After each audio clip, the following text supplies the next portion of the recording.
Hello and welcome to another video from Dazatron's Diorama Llama. And in this video we're going to look at how to make some Warhammer style bases for your larger action figures. So these are kind of based on the little miniature bases that you would use on your miniatures for, Games Workshop back in the day, now called Warhammer. So this is just a good way of creating a small base that's not going to take up a lot of room on your shelf, but hopefully are still effective. So I'm using here a 1-inch piece of styrofoam, and I've just got a Horde Trooper just to use as a kind of a size comparison, really, to get an idea about how wide I want this circular base to be. And if you did ever kind of collect miniatures or paint miniatures back in the day, or even more recently, as they are still going strong, you will know they often came as a round base. So I'm using this kind of old candle holder and just a tin here, just to kind of create a smaller circle within a larger circle. And the only reason for that is so I've got an idea of how to taper the ends of that base to make it look a bit more like a traditional kind of miniature base. So I'm just using a floristry knife here just to get a rough cut. You can use a heated or electric styrofoam cutter, and you can see there I'll be able to create quite a few bases from a piece of styrofoam. So I'm just using the long blade of the floristry knife just to kind of carve or neaten up the edges.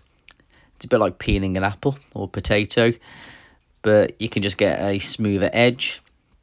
I'm just going to finish that off with a bit of sandpaper. Doesn't really matter too much which sandpaper you use. This is quite a rough sandpaper that I'm using there. And I'm just going to use a large file just to, again, smooth off the edges. So I'm using that smaller circle in the middle for my kind of guide. And I'm just taking off the very edge there.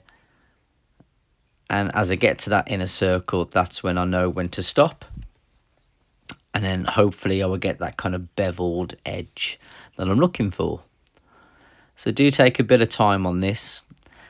And then I'm using a kind of a lower gritted sandpaper just to smooth out that kind of beveled edge. And it does help to use different kind of grades of sandpaper here. And then this one's a much finer sandpaper just to give it a smoother finish. And that's working pretty well. So I'm pretty happy with that. So the next thing to do is to kind of just tidy up a bit, and as I've always said, try and keep everything, all your offcuts. So even here, the bits of styrofoam, as I've kind of sanding the base down, I've kind of just collected those up, and they are great for kind of adding textures on top of these kind of bases. So I'm going to do me a second base. So I'm just using a Sharpie pen, and just as a bit of a side issue here, so again, trying to reuse everything that you kind of cut off. I just noticed as I kind of cut this piece off how I could kind of turn that into more of a rock formation. And the nice thing about these kind of miniature style bases is that you don't need a lot of things going on the base. You just need enough to give it the impression of an environment. So here again, I'm using those offcuts to kind of create a sandy kind of texture. So this could be like a desert landscape, or I could use it to create soil. So I'm just trying to work out what I might place on these bases, as I'm not 100% sure. So this is just a way of me kind of trying things out. So this is another bit of material I've got here, which I may have shown before on the channel.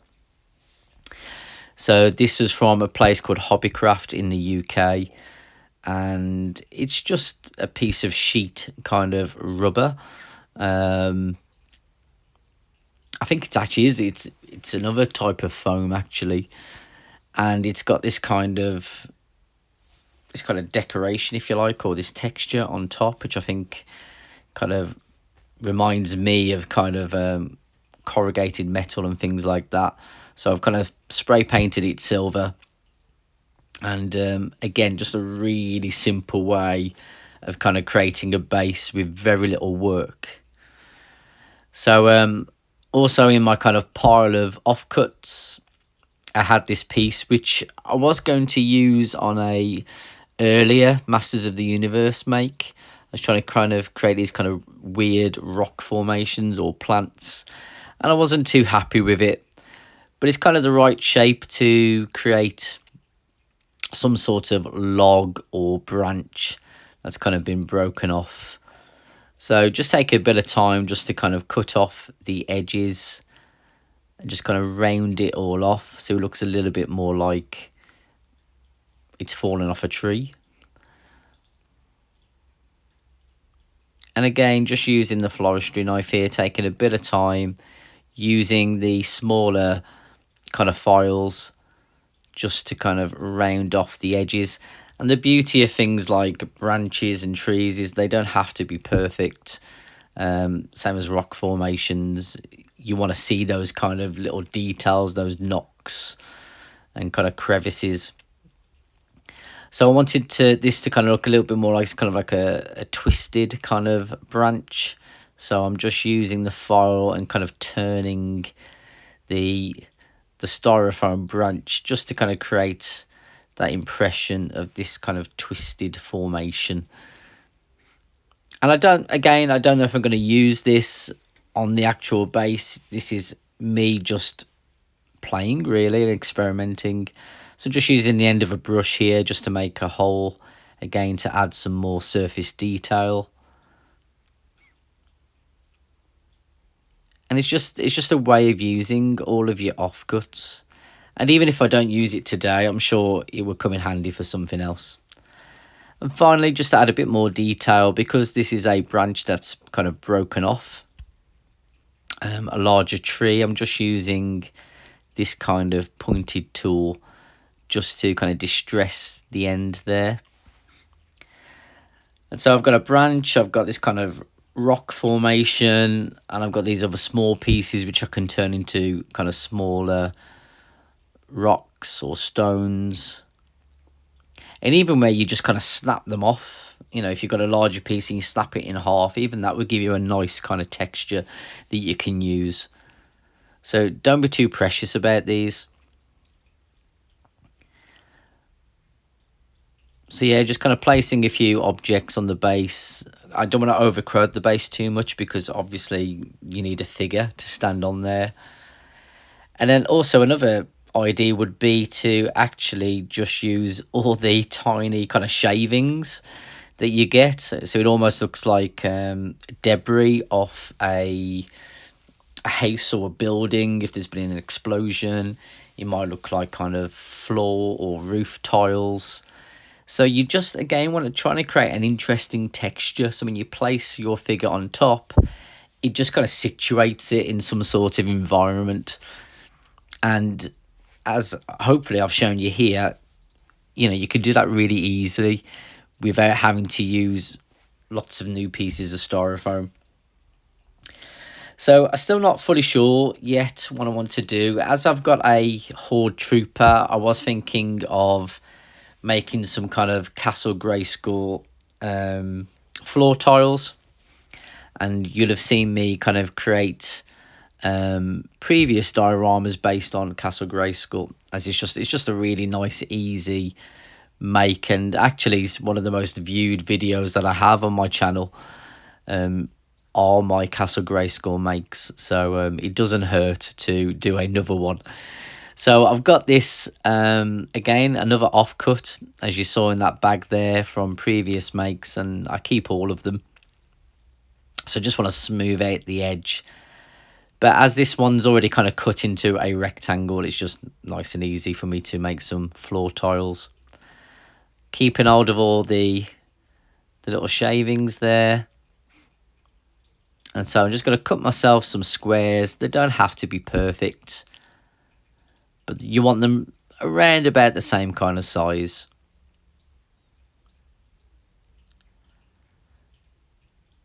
So I'm just sticking to the floristry knife here rather than using the electric tools. And part of that is so I don't have to wear protective gear. However, when you are sanding styrofoam, again, you don't want to inhale that dust. So it is worthwhile wearing a mask or some protection when you're sanding down styrofoam, even if you're not creating fumes with the electric cutter. So I'm just using the Sharpie pen or felt tip pen to get an idea of where to round off the corners.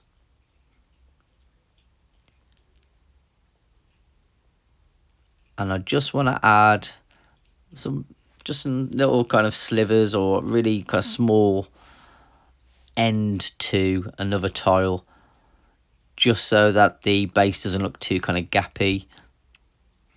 So I think it just kind of finishes that end off.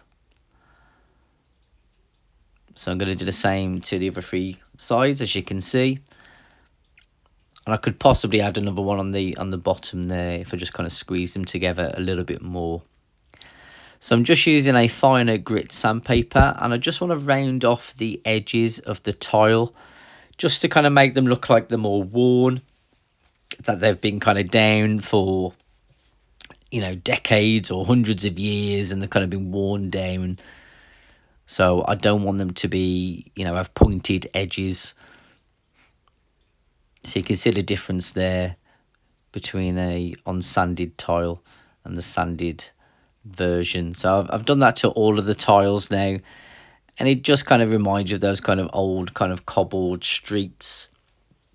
And this will work really well for this kind of Castle Grayskull stand that I'm making.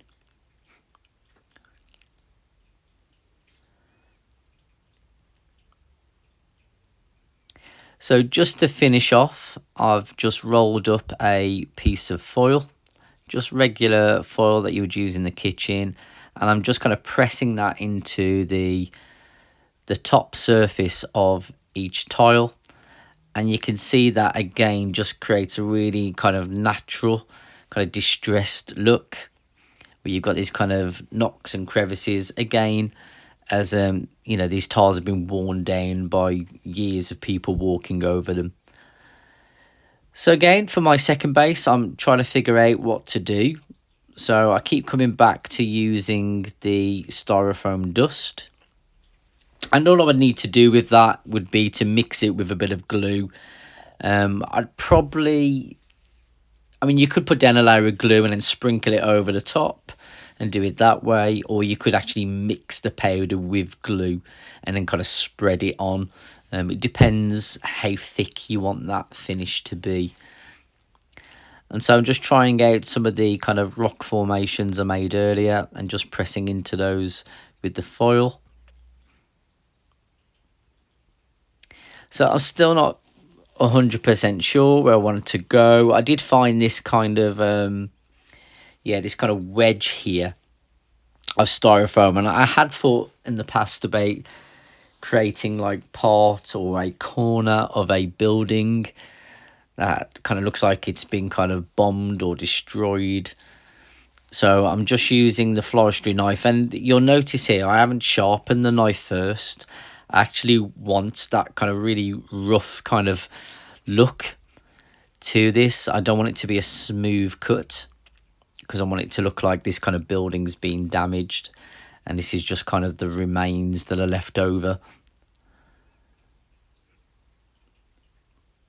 And you can see there, I've just given that kind of a good tug, and where I've actually pulled that or snapped it away, it's created this really lovely kind of natural texture that would be very difficult for me to create by hand, without kind of making it almost look like it's kind of plaster being torn or pulled off. So I was going to, yeah, kind of cut in again with a floristry knife, but I found actually just by tearing the edge of the styrofoam, you get, again, a more natural kind of finish. And I think that would work reasonably well. So I've just got a few more offcuts here, and I'm just going to make a little bit smaller and make it look like these are kind of, again, bits of rubble that have kind of fallen off the building as it's been attacked or destroyed.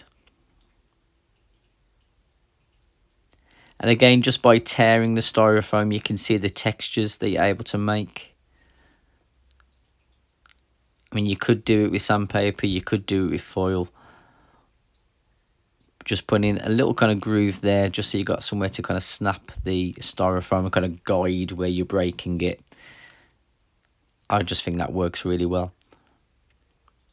So just deciding where to place this, and just whether this is going to be a little bit big for a kind of a miniature style base.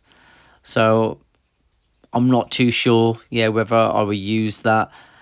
Just going to try a figure in here just to see how it sits.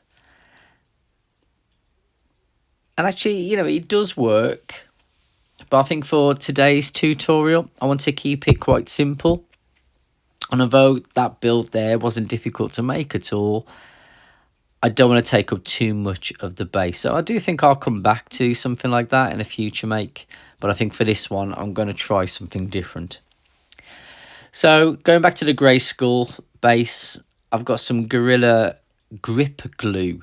This is, I think it's called just white gripping glue. Haven't used it before. There we go, it's grab glue, not grip. So you do need to kind of really give it a good squeeze. It's quite stiff, this glue. It's more like quite a thick paste. So I'm just waiting till it's just coming out of the applicator, and then I can just squeeze a little bit of that on. Again, really, I should be wearing gloves here rather than doing this with my bare hands. And I did get a bit of glue onto my fingers, and it's quite hard to come off. I used a bit of white spirits in the end, but yeah, gloves would have been a better idea. The nice thing about this glue, because it's so thick, hence why it's kind of like this grab adhesive, it really does grab what you stick onto it. So I could literally hold up that base and it wouldn't fall off instantly. So that's the nice thing about it. Whereas some of the other glues I've used in the past, they're a bit more slippy, and you kind of have to kind of weigh them down or just leave them for a good kind of 5 or 10 minutes before you can do anything. Whereas you can play around with this adhesive pretty much instantly. So I've just snapped one of those tiles, again, just to add a bit of wear and tear to the tiles. I just want them to look old. And so I'm going to add the other piece and just give it a good squeeze. You don't need a lot of this adhesive at all. And of course, you don't have to use the adhesive that I'm using here, but do check that it works on styrofoam. And it doesn't always make it clear on the packaging, so it's worthwhile looking online just to check if it works. So again, with this grab adhesive, it gives you a bit of time to kind of still move things around if you're not happy. And so yeah, I'm happy with the first base. I think that works pretty well. So I'm just looking through my kind of box of bits and bobs. Again, I keep as many things as I can, just because I like kind of customizing and things like that. Although I don't do a lot of that anymore at the moment. But I still got my box of bits. So these are actually off some Transformer figures that were given to me, and they're kind of broken, so I just kind of kept them. I'm not sure what toy this was from, but again, if I kind of painted that up to look kind of like a rusty kind of wagon wheel, I think it would work quite well. This was off some kind of military type thing. Haven't got a clue what it was from, but I like the kind of surface detail, and I think it would work quite well, as I quite like the idea of doing like a science fiction kind of style base. So I also kept hold of a razor, so just a handheld kind of razor. And although the metal parts there are quite difficult to use, inside the metal handle you've got these kind of plastic rubber pieces, and there is some kind of glue gun kind of mixture in there, so it's kind of hot glue that's dried. So I'm just trying to loosen that up and pull that out without actually breaking this little piece of kind of rubber. But you can see it's got some nice surface detail there, and there's a couple of them, so I think it would work quite well for this base. And because they're kind of low relief, they're not going to take up a lot of space, but still give me hopefully that kind of science fiction kind of surface.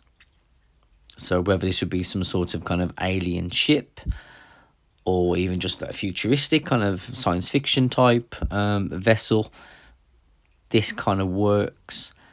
And again, going back to that piece that I found earlier, just as some sort of platform, I think that could work also. So I do need to get rid of the bottom parts of here. So I'm just using these kind of clippers, which are used for model kits. You can see the bottom there just came off really easily. So do be careful, as you don't want to damage the bit you want to keep. Of course, you're not going to have these exact pieces that I've got here, but what I'm just trying to show you here is that just kind of look around at even just everyday objects like an electric razor. You might have some kind of toys that are junkers that have been broken over time. You know, if you've got children, they might have toys that are no good to them anymore. And yeah, it's just kind of trying things out, or even looking at kind of old model kits, pieces of model kits, going to a hobby or craft store and just looking around at things that you think you could repurpose in some way. So I also got this kind of roll of plastic. I think it's actually for kind of protecting the, you know, like a tabletop in a kitchen. But it's got these kind of little kind of just dots, I suppose. But it's got a nice kind of surface texture to it. So I've just used the candle that I used earlier as the template to make sure it's the right size for the bases that I'm using. And I just think, again, if I paint that up, that would just kind of look like some sort of kind of steel floor, which would, again, work with that kind of science fiction feel that I'm going for. So I'm using the grab adhesive again. Again, it's really stiff, and particularly if you've already started to use the applicator, it does easily get blocked. So you might need to kind of push something through the applicator first, just to try and kind of make that easier to squeeze out. So I've just added some more of the grab adhesive, and I'm using just this kind of applicator here, which is just a kebab stick. That's all it is. But they're really useful. And so I'm going to place my kind of textured surface on top. And the nice thing about the grab adhesive, it does stick a lot of different materials. So it's really handy for all sorts of surfaces. Now, because the pieces that I'm adding here, they're quite hollow. So I'm having to use this adhesive to almost act as a filler. And actually, that was one of the things that drew me to using the grab adhesive, is that it does act as a filler. So this will work really well on this little piece that I want to add here. Doing the same to the bottom of this piece that's going to join up the two kind of pipes, I guess.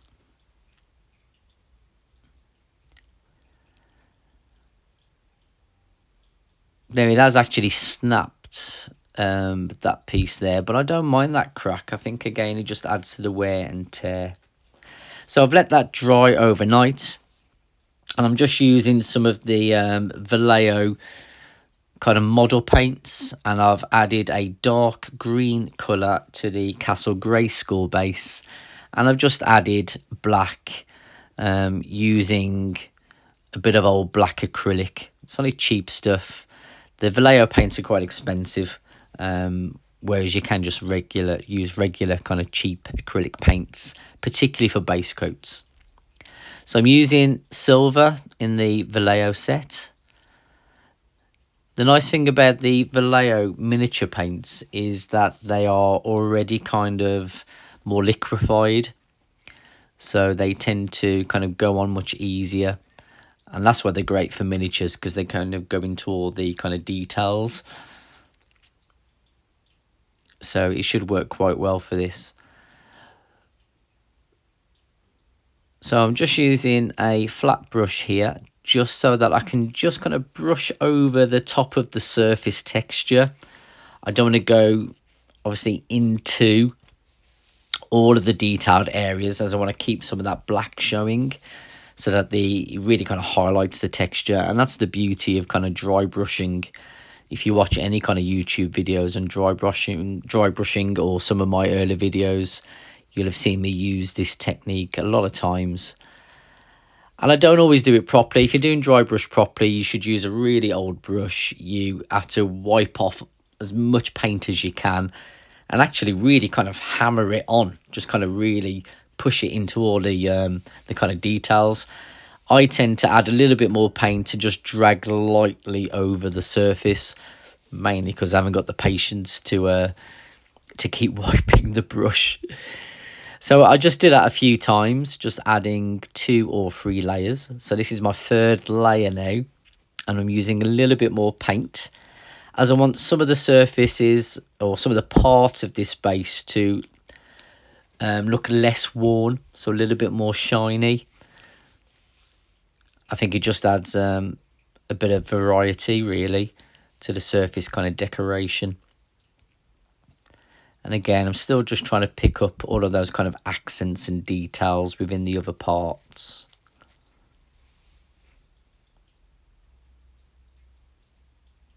This is just the same paint, it's just multiple layers.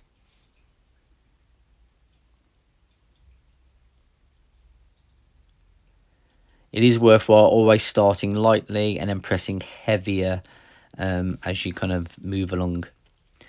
So I'm using some more of the miniature paints. I want to create a kind of a rust kind of texture or colour. So I'm using kind of beige there, which is the browny colour. I've just got a kind of a bright orange and red, just a bright yellow. And then there's a bit of a kind of a dark blue there and black. So I'm using the beige, the orange and the red. And you can see it's quite a strong colour that I'm using. But you'll tend to find that as you kind of paint with it, and as it dries, it does start to kind of dull a little bit.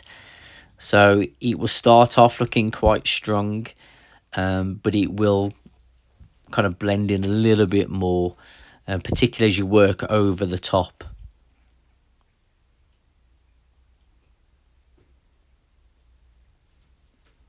Really, this is just to your own taste. You've got to go with a colour and apply it where you think it would fit. So I've just kind of adding it to the edges, mainly so it looks like, you know, where the fixings have been, as you know, that started to rust, it's kind of leaked out, or kind of this kind of fluid is leaked out in some way. Now, as I'm using the same brush, but I'm not going back to the wet paint, I'm just using the paint that's already there and moving that around a little bit. What you'll notice is that the stronger colour is being kind of pushed back a little bit, and then it's adding these kind of less vibrant kind of patches to the base. So I'm not wetting the brush at all, I'm just moving the paint that's already there around the surface of the base, and that's just kind of blending it in and just toning it down a little bit so it's not quite so strong. And I'm pretty happy with that. I think that's looking quite nice as a kind of a figure base. Now I did want to add just a few more kind of drops of kind of rust in places. And you could use the same colour that you've used before, or a little bit more orange. Again, it's completely up to you. And so there's my finished kind of sci-fi base. And there's lots of nice kind of textures and details on there just by using found materials. So I think that works really well. And particularly, you know, if you're a beginner making these bases, that's a really easy thing to do. So going back to the Castle Grayskull miniature base, I'm using this kind of olive green, a Prussian blue, which is the darker blue, and I think it's called Azure Pastel, which is a pastel blue. And so I've got 2 shades of green, 2 shades of blue there, and I'm pretty much just going to mix them all together. I thought I might just need the 2 lighter tones, but I felt it was a little bit too light, so I've used a bit of the darker green there and the darker blue just to, again, tone it down a little bit. And that's the thing about Castle Grayskull. It has got this kind of bluish kind of green kind of look to it. And so again, just drying off the brush a little bit on a bit of paper towel. I'm just lightly brushing that over the top. And as the paint starts to kind of be transferred, I can then press a little bit heavier with the brush. And so now I'm going to go back to that kind of pastel blue, which is quite a greyish blue really, which I think works quite well for Castle Grayskull. I'm just going to use that very lightly again, just to try and catch the edges of these kind of paving stones. And that will just kind of finish off what I want. Just to kind of, I suppose, taking inspiration from the rust effect on the sci-fi base, I thought I could do something similar, but with kind of maybe moss or even slime, you know. So I'm just using a bit of yellow and the lighter green, and I'm just going to dab that on top of the on top of part of those kind of paving stones. Again, just to add a bit more surface detail and break it up a little bit, so it's a bit more interesting to look at. So I'm just dabbing it on. Again, where you place it is completely up to you. I tend to quite like the edges and the corners of the stones. And again, I'm pretty happy with the overall finish of that base. And so, yeah, those are my 2 bases. And here is, I think it's Oleg from Cosmic Legions, with his staff there in place. And the beauty of these bases is they really don't take up a lot of space, but they almost turn your action figures into kind of sculptures or statues. So I think it really does add something to the overall look of your figures.